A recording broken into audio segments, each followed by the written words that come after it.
Hello, everybody. Welcome back to the Gen Z Sanctum. Something you'll notice about today's episode is I'm alone. Alone.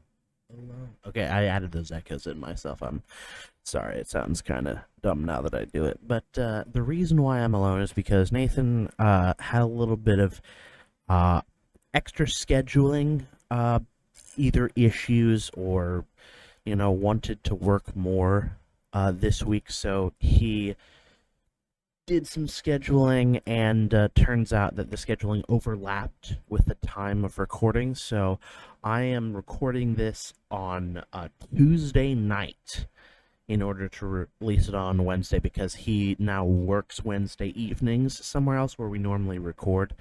And we had been recording on Tuesdays, but this week things just didn't line up, and so here I am recording.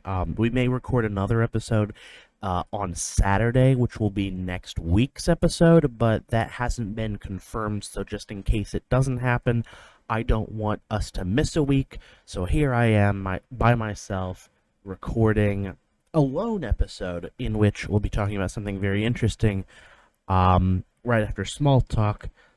Oh wait, I'm the only person here, which means that small talk is just me talking about small things. But one of the not so small things, of course, we got breaking news, which, if none of you have heard this yet, um, we sadly lost James Earl Jones on the 9th, and the 9th of September, and it's very sad because he's played such a backbone. I mean, he was 93, so a lot of people believe that these actors will live forever. But one day we'll have to bury Harrison Ford. One day we'll have to bury Dick Van Dyke. One day, we buried the Queen after we thought that she was going to live forever. In fact, we just came up on the 2-year anniversary since the death of the Queen in 2022.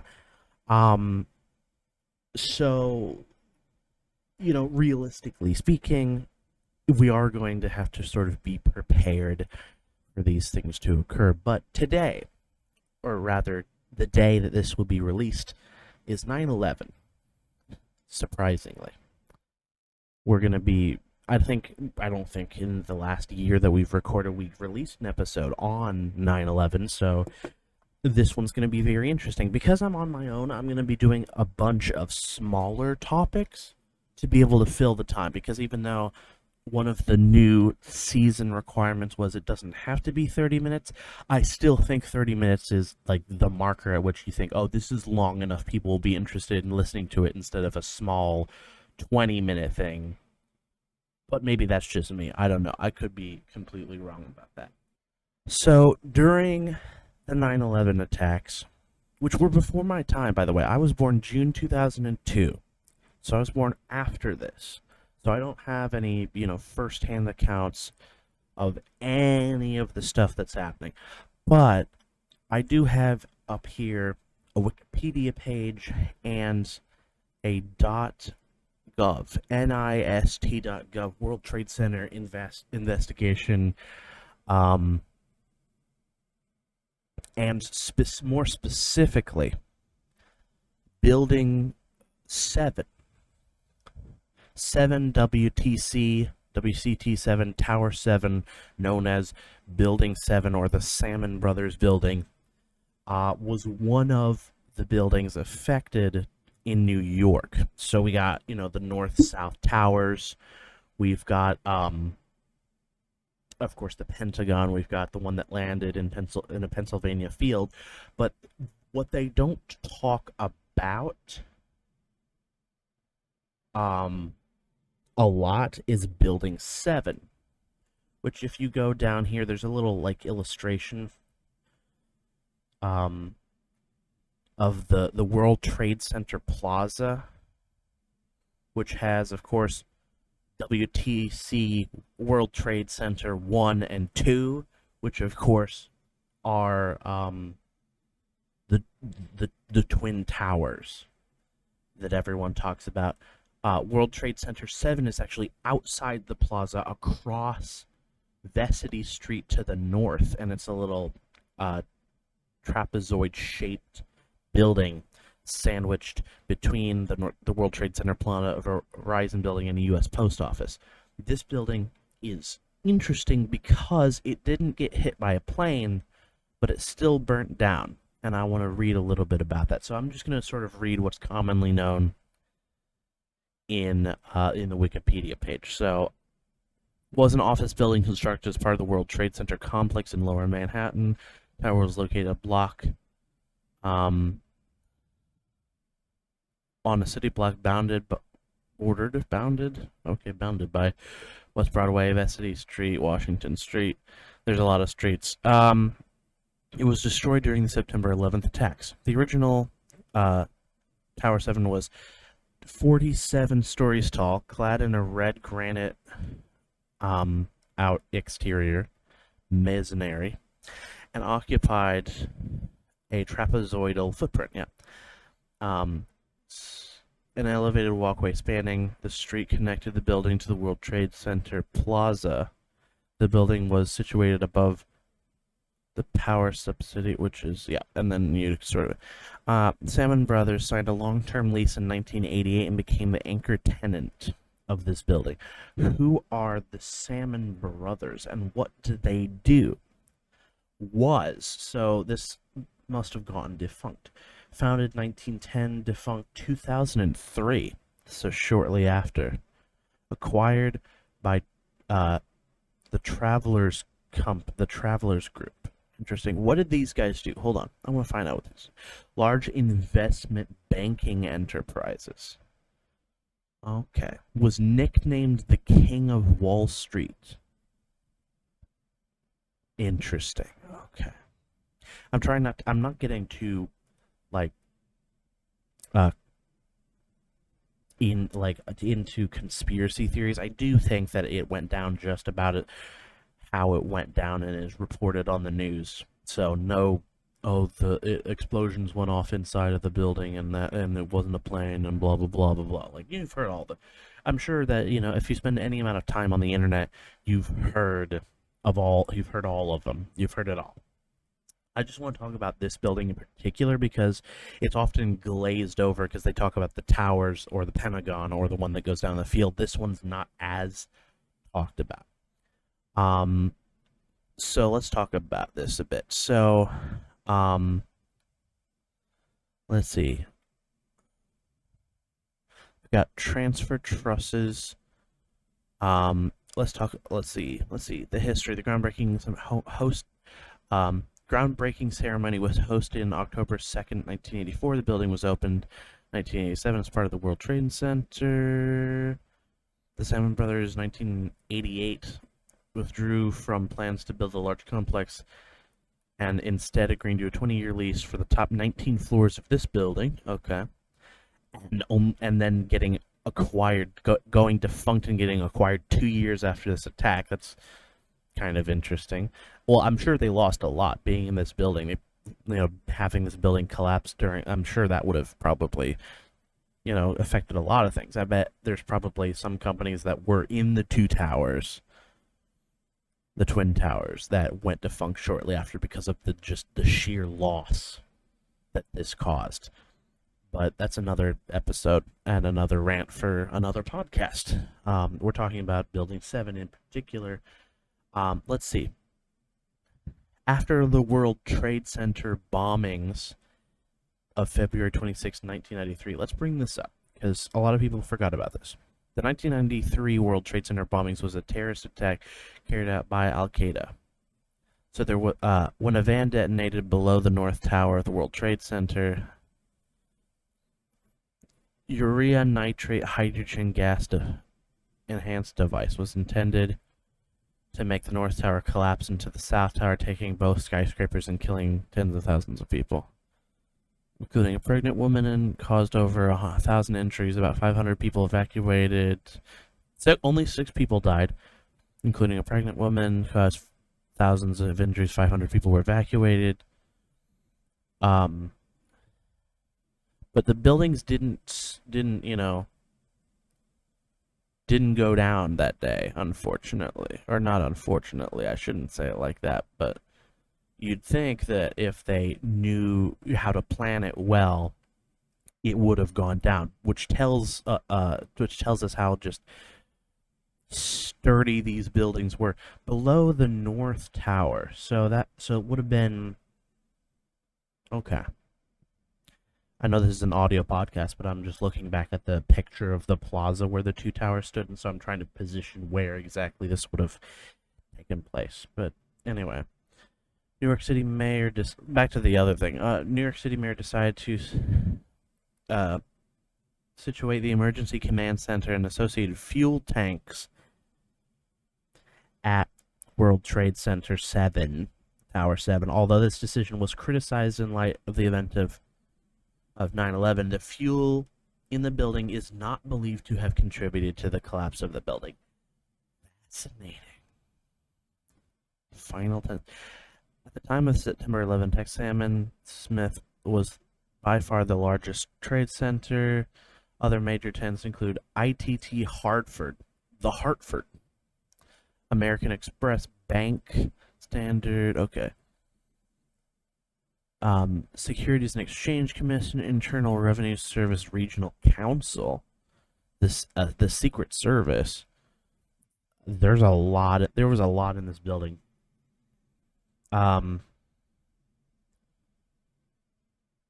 Anyway, let's talk a little bit about the collapse. Okay, so as the North Tower collapsed on September 11th, 2001, the debris from the tower hit Building 7, damaging the south face of the building and starting fires that continued to burn throughout the afternoon. The collapse also caused damage to the southwest corner between floors 7 and 17. Other possible structure damage included a large vertical gash near the center of the south face. The building was equipped with a sprinkler system, but had many single-point vulnerabilities for failure. Okay, so this was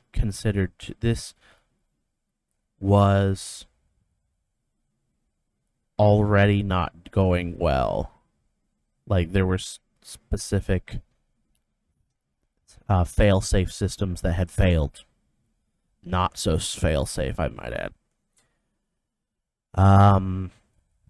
Okay, so the building was equipped with a sprinkler system, but had many single-point vulnerabilities. The sprinkler systems required manual of an electrical fire pump instead of being fully automated. Well, 2001 not a lot of things may have been fully automated at the time. I might be completely wrong.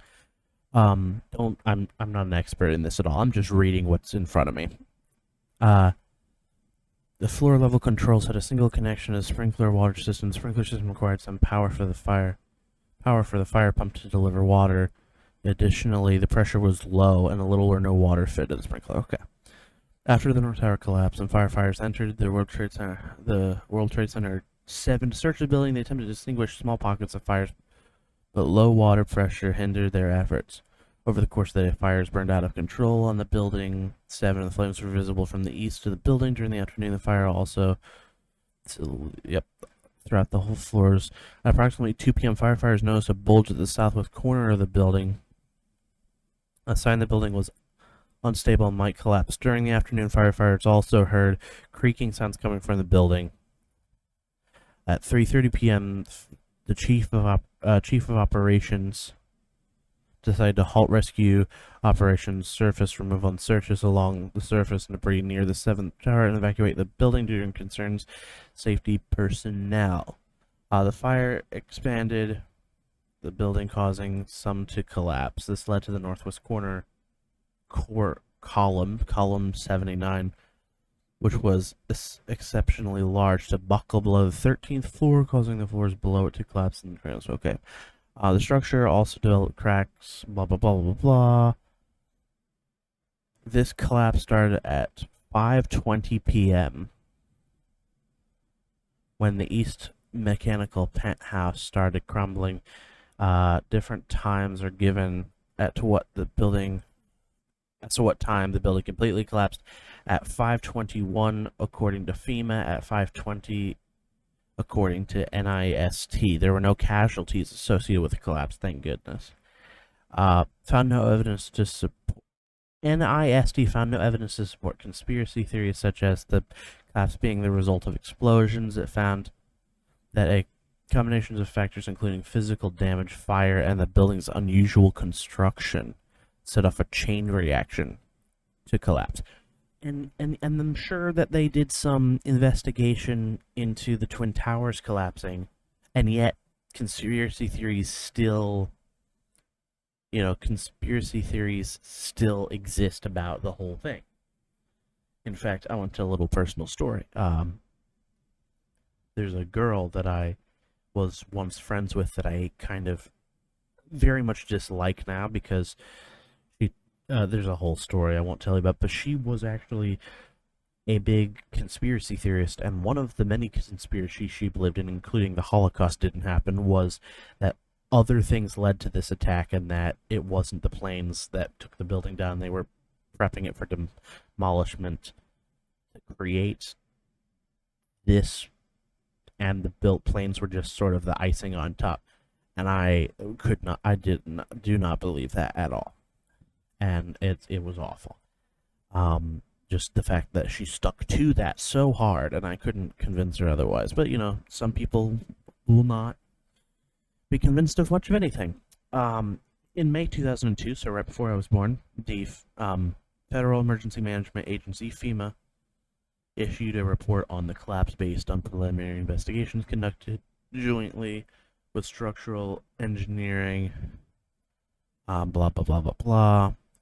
NIST was authorized to lead the investigation into the structure, failure, and collapse of the Twin Towers and Tower 7. Okay. Okay, so a lot of other United Society of Civil Engineers, Fire Protection, National Fire Prevention, Steel Construction, Tall Buildings, and Urban Habitat. So many things got together.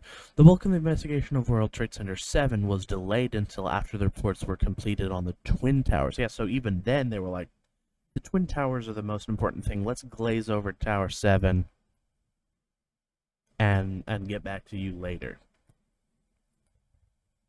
A few photos and video clips exist that show the damage sustained to the south face of the 7th of Tower 7.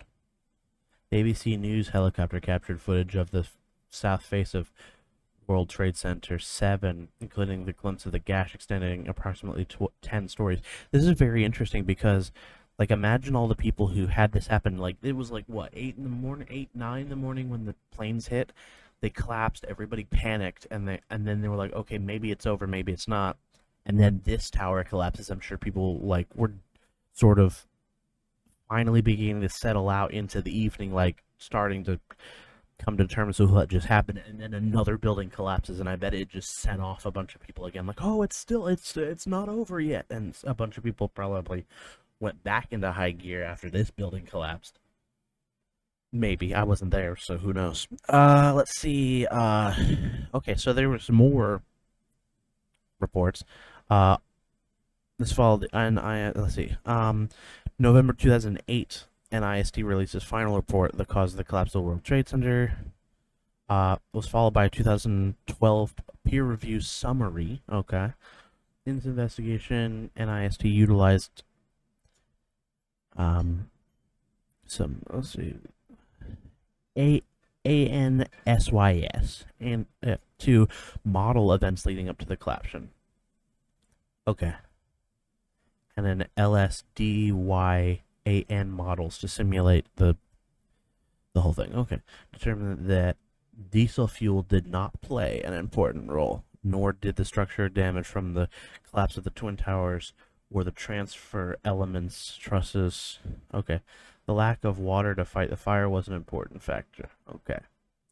The fires burned out of control during the afternoon, causing floor beams near column 79 to expand and push key grinders off its set, triggering the floors to fail. Okay. So it wasn't explosions, it was just so if they had had enough water, perhaps, this building, while damaged, might have survived. We don't know that for sure, but it's a theory, a game theory. I'm kidding. I don't think he would be interested in in talking about this at all. However, I'm looking at a picture here, and while the Twin Towers are WTC 1 and TC 2, there's other buildings. There's 3, 4, 5, 6, and 7. So I want to quickly pause the recording here and look into those buildings and see if there's a Wikipedia article on those to read, just because it seems interesting to me. Okay, I have articles on the Marriott World Trade Center, which is 3, 4, 5, and 6, that I want to talk a little bit about. So 3 was a short, longer building from what I'm looking at the picture here. The New York Marriott World Trade Center was a 22-story, 825-room hotel within the original World Trade Center complex. It opened in April 1981 as a Vista International Hotel. Was the first major hotel to open in Lower Manhattan. For the prices, though, must have been insane. Still, even for 1980, whatever. 1981, the prices for a hotel room in Manhattan must have been like, I don't know, like $3,000 a night or something. I'm probably completely messing this up. Let's see. The hotel was damaged during the 1993 World Trade Center bombings. Okay. Considered demolishing the building, but instead decided to repair it, reinforcing its structure. They reinforcing the structure. This is something that this is a surprise tool that'll help us later, but they didn't know that at the time. So let's see. It reopened in November 1994. In 2001, it was mostly destroyed, probably except for the reinforced parts. Was mostly destroyed by the collapse of the World Trade Center's Twin Towers during the September 11th. 14 people inside the building died, 41 firefighters, and 2 guests. Only the southern end of the hotel was spared, and it was eventually demolished to make way for reconstruction. What would have been kind of cool is to build a new building onto that part and like distinguish it, like do a different color and be like, oh yeah, that off color end of the building that survived 9/11. Look at that. Might have been cool, but also might have been like kind of disrespectful to just build onto a building that had survived and be like, oh yeah, we didn't demolish it at all, we just left it there. I think it would have been cool. Like imagine like you go to New York, this hotel exists, and like one end of it's slightly a different color and looks slightly older, and you're like, hey, what's up with that building? It looks kind of weird. And they're like, oh, well, that was part of the building that survived the 9/11 attack. In fact, if you go to those hotels, you can actually rent rooms from that end of the building and stay there, and like if they kept them from the time, but like kept them respectfully, not like, oh, what's the price? Oh, $911 a month. Okay, well that's kind of on the nose. Like, don't do that. That would be completely disrespectful. But like, it would be kind of cool to like go to that hotel, have that part of the building remain, and like you could, like the rest of the hotel's modern, upkept hotel, but like those rooms are kept as they were in 2001 for future generations to go see what a hotel room from that time would have been like, just out of respect. Maybe it's not respectful. Maybe I'm wrong. I think it would have been interesting. Anyway, let's see. So, let's see. It was originally designed in 1978. Let's see. 1993 World Trade Center bombing. The hotel was seriously damaged as a result of the bombings. Yeah. Let's see. The explosion destroyed or seriously damaged the lower sub-levels of the complex. The Marriott Financial Center, a hotel located 2 blocks west, served as press conference area and command post for law enforcement response. Okay. Let's see. September 2011 attacks. Hijacked 4 planes, crashing into various targets. 2 of them crashed into the World Trade Center Twin Towers, which is located right next to the hotel. 43 people in the hotel died from the attacks out of the roughly 2,753 people who died in New York from the attacks. 41 firefighters, along with 2 hotel employees who assisted them with evacuating guests. 11 guests were never identified. Ooh, okay. 11 guests were never identified, and it is not known if they died in the building or elsewhere, or went on with their lives never knowing that their names just never got checked off a list. Perhaps. Let's see. LSD Living. What is Bi-Monthly Magazine? I mean, most likely they were in the main towers attending business meetings or shopping. 14 people survived both collapses from inside the building. That's a story that should be told right there. Contact these 14 people that survived and get a story from them. Even an interview, maybe not a book, but an interview would have been interesting to be like, so what was it like? I'm sure it was probably like, oh, we're gonna get out of here. That's probably what it was. Sorry, that was probably completely disrespectful, but I was like, it's accurate though, right? Anyway, on the 11th, the hotel registered 940 guests. It's holding a yearly conference at the hotel from the 8th to the 11th. In addition, the hotel was planned to host the law school admissions council. Okay. A law school reunited event on the 14th and 15th. Well, I'm sure they didn't host that event in this case. The council was expecting 4,000 students to attend from 160 schools. About 11 people were planning to go to the forum, were scheduled to check into the hotel on the 11th, but did not make it before the attack started. Oh, the anxiety knowing that you could have been there when this happened. I bet they remember that for the rest of their lives. When American Airlines Flight 11 crashed into the North Tower at 8:46 a.m. So yeah, this was a whole day thing from 8 in the morning until after 5 p.m. when Tower 7 collapsed. This is a whole day thing. Its landing gear fell and crashed through the roof into an office next to the 22nd floor pool, breaking the glass above the restaurant and forcing people to duck under furniture. This whole building shook and parts of it caught fire. Alarms went off throughout the building, and its phones and the elevator shut down. The freight elevator still worked. However, security guards escorted out the group attending the conference. The hotel's intercom told guests to calmly stay in their rooms. What? Firefighters reported human remains and corpses on the roof. Well, that's actually not that. Probably from people who fell or jumped from the south face of the North Tower. Yeah. At least 10 firefighter companies used the lobby as a staging area. It is possible that many or all of the companies were not sent there, but instead lost amidst the evacuation of the tower. Okay. United Airlines Flight 175 crashed into the South Tower at 9:03 a.m. Some fire companies evacuated guests that were on the upper floors, being followed by an elevator mechanic with master keys. Let's see. Only one civilian Arab died on 9/11. Okay, I'm not sure why that was included. Human resource. Okay. Attempted to get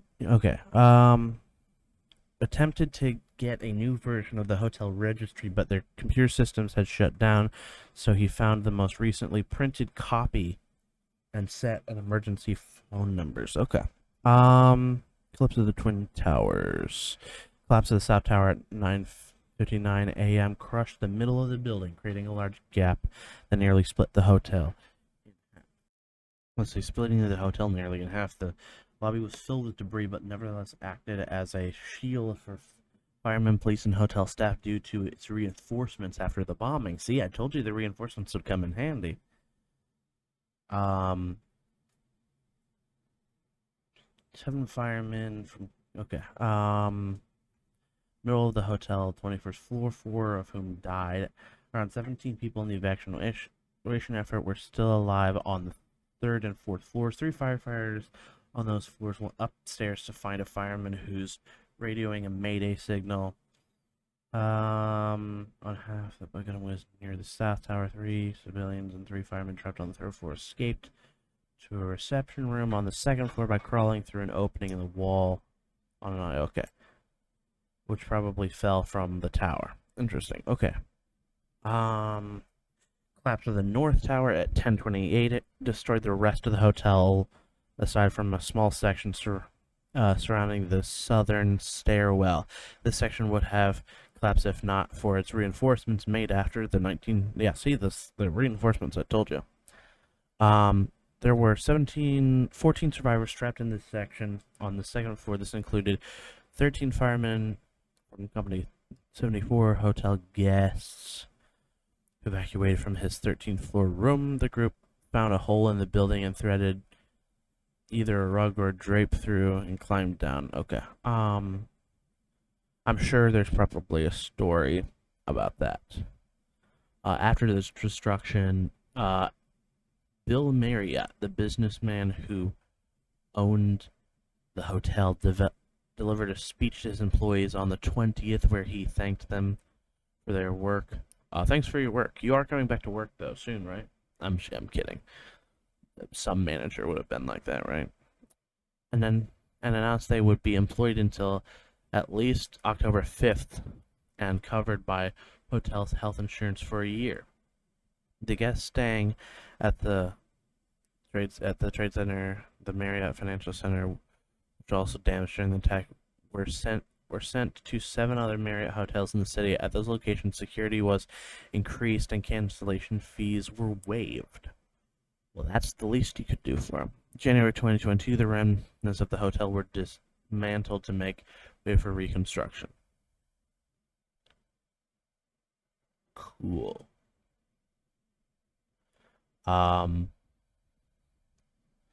Let's see. Let's see. Same location within World Trade Center. The lease, which was signed until 2094, had not expired. Marriott declined the offer, and in October 2003, the Port Authority voted on an agreement under which the Host Marriott Corporation would surrender the premises, resulting in termination of the lease and thus giving the land to the National September 11th Memorial and Museum. Marriott thus did not have to fulfill its obligations to rebuild the hotel. Okay. So they could have, and we could have had a hotel on the 9/11 site. Or, yeah, that would have been interesting. Imagine a world where they were like, yeah, no, we're going to rebuild immediately. That would have been interesting. In August 2002, I'm alive! The FBI found what is possibly the only uninterrupted audio recording of both plane crashes into the World Trade Center, recorded by a conversation 2 men were having at the outdoor cafe on the hotel. One man was the city tax advisor who had allegedly been taking bribes, and the other was a tax consultant who was cooperating with FBI investigation on. I'd like to hear this tape. Was to record the. Both men survived, as well as the 2 FBI agents monitoring it. But then it goes on to not talk anymore about that. So I will release the tape. Release this tape. If it hasn't been released to the public, I would love to hear. Well, I wouldn't love to hear it. I would like to hear it because it sounds like an audiobook waiting to happen, or some sort of a movie or TV show that we need the whole recording, because that would be interesting to listen to. But we are going to go ahead and move on. We're going to briefly breeze through buildings 4, 5, and 6 because we are over the 30-minute mark at this point. So, Building 4 was a 9-story tall building at the southwest corner of the World Trade Center in Manhattan. Completed in 1975, the building was designed by a Japanese person and somebody else. On September 11th, the building was heavily damaged as a result of the attacks. It was later demolished. The site is now the location of is now the location of the new World Trade Center 3 and the new World Trade Center 4 buildings. Okay, so they did rebuild, unlike the hotel. The Twin Towers were destroyed during the attack, creating debris that destroyed or severely damaged. Well, which is it? Nearby buildings. Okay. Which destroyed and severely damaged nearby buildings would be the correct terminology.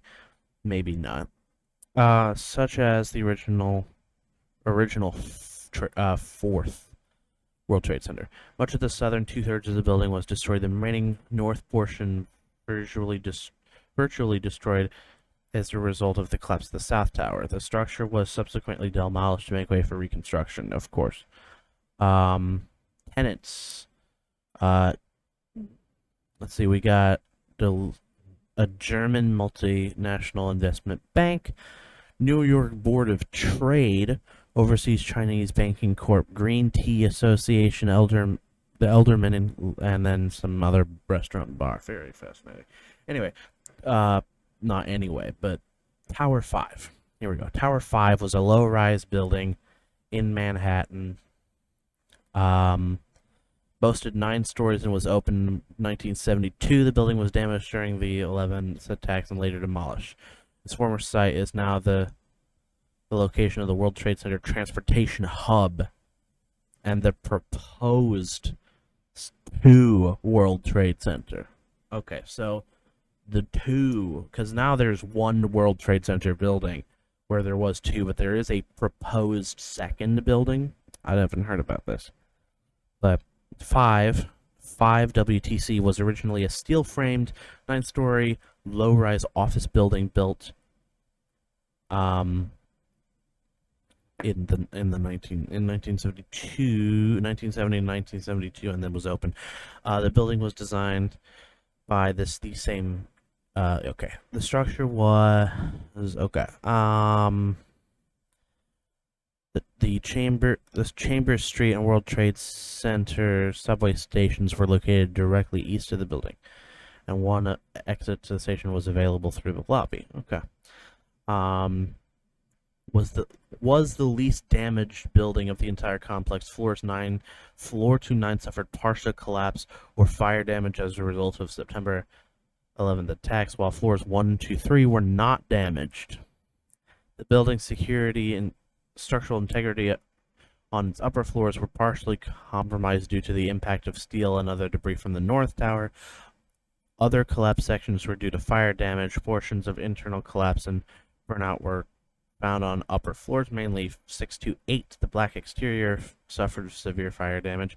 Floors 5 to 9 were on fire after the collapse of the South Tower. Sections of the fuselage from United Airlines Flight 175 landed on the roof, and plane engine was found in the 9th floor cafeteria. The Borders bookstore was undamaged after both towers collapsed. Let's make a fictional story of people who took shelter in the bookstore and survived the whole thing, and maybe fell in love afterwards. I don't know how corny you want to get with that. The building was demolished by weakening its internal structure and using cables to pull down the rest of the structure. The same way 4 and 6 were demolished. Okay, we haven't gotten to 6 yet. Were demolished, and then it says citation needed. So okay, last standing section of the 5 were moved in December. Okay. Tenants. Credit Susie First Boston. Chase. Okay. The Borders bookstore. Okay, what did the Borders bookstore close? Like, they survived. When did they go defunct? Oh. Founded in 1971, defunct September 28th, 2011. Chapter 7 bankruptcy, and its successor was Barnes and Noble. Fascinating. See, it's these little details you don't really hear much about. Wait, Krispy Kreme was in the building? Dang. Imagine just like you're sitting there eating a donut and you just look up and you're like, there's a plane hitting the building. Like, imagine there's just some like really fat guy in the Krispy Kreme in this building who's just minding his own business. Boom. The building starts collapsing around him and he's just like, one more donut as he's falling in slow motion. I don't know. I don't think we can really make corny jokes or movies or animations about these things because we're not far enough into the future yet.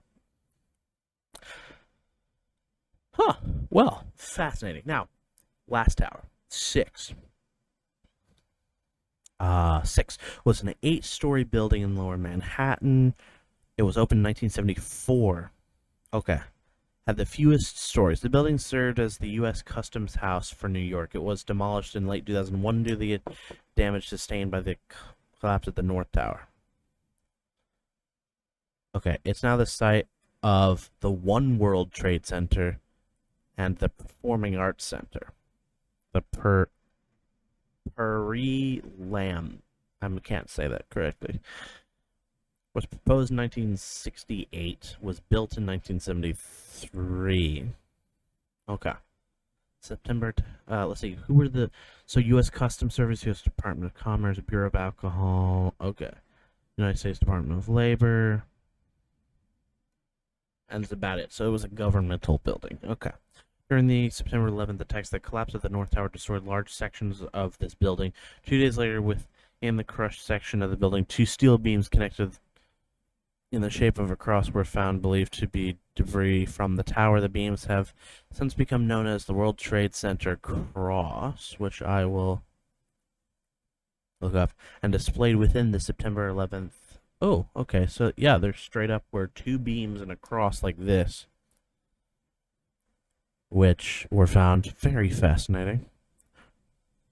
Resembles the proportions of a Christian cross. Well, I mean, you take any cross beam and cut it correctly, and it looks like that. So it was just a luck of the collapse, I suppose. The building's ruins were demolished to make way for the reconstruction of the current World Trade Center. So the One World Trade Center and the Performing Arts Center stand at the site where this was originally built. Fascinating. Most people know the story of the Twin Towers, the Pentagon attack, and the plane going down in the middle of the field, but not very many people knew about the other buildings and what happened there. So I just read you a little bit of story, and I hope you guys remember this date for forever, hopefully. And thank you for listening. Tune in next week.